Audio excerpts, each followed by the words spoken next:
2,000-word speech is quite lengthy and would typically take several hours to deliver.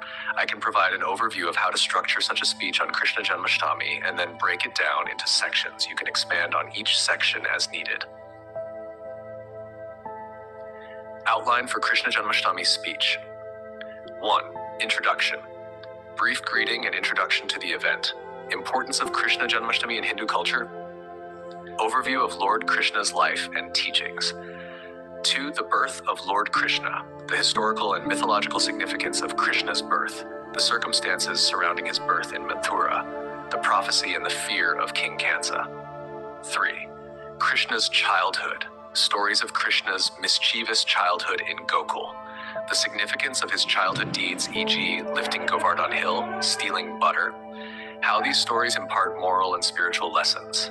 4. Krishna as the protector. Krishna's role as the protector of Dharma, righteousness. His battles against demons like Putana, Trinavarta, and Kaliya. The symbolism behind these victories. 5. Krishna's role in the Mahabharata. Krishna's role as the charioteer of Arjuna in the Mahabharata. The significance of the Bhagavad Gita. Key teachings from the Bhagavad Gita. 6. Krishna's divine love. The concept of bhakti, devotion, as exemplified by the gopis and Radha. The Ras Leela and its spiritual meaning. How Krishna's love for Radha symbolizes the soul's love for God. 7. Krishna's teachings and their relevance today. The teachings of Krishna on duty, righteousness, and detachment.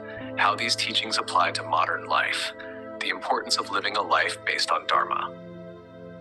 8. Celebration of Krishna Janmashtami. How Janmashtami is celebrated across India and around the world.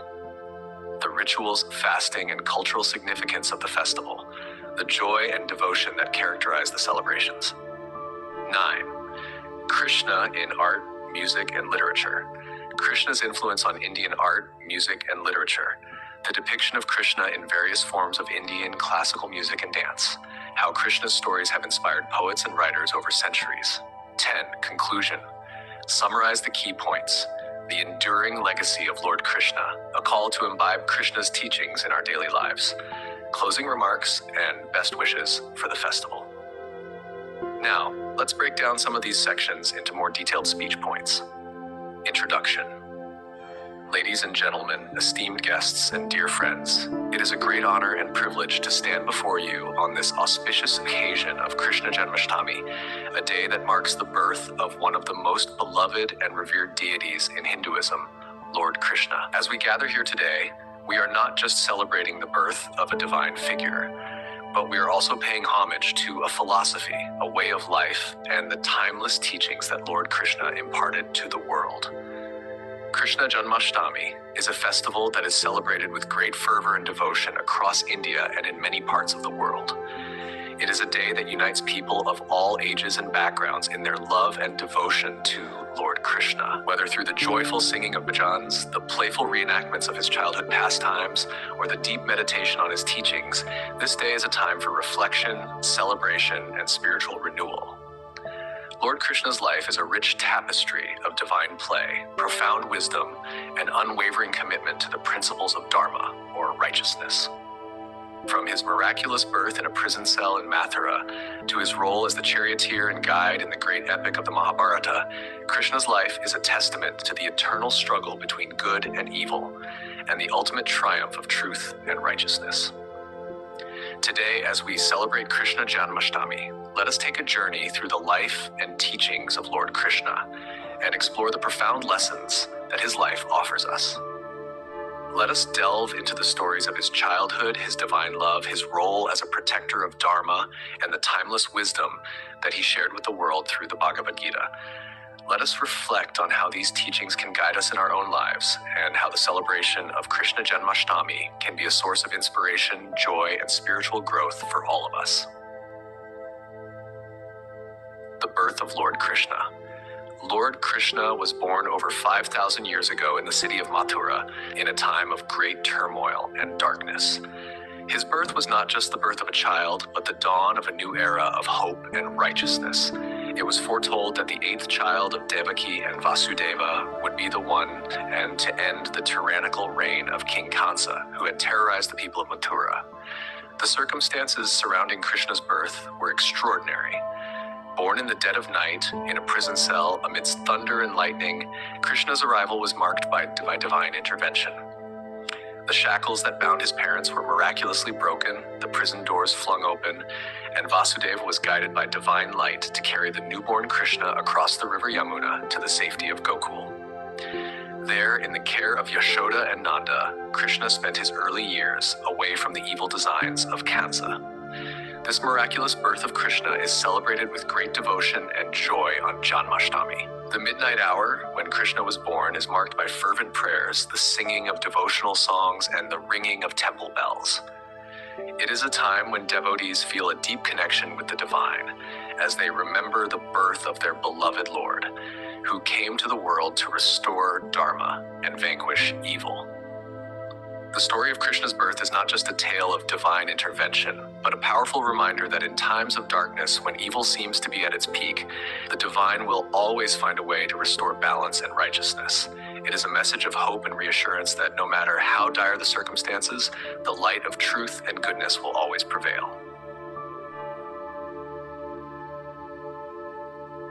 Krishna's childhood is perhaps the most endearing and enchanting phase of his life.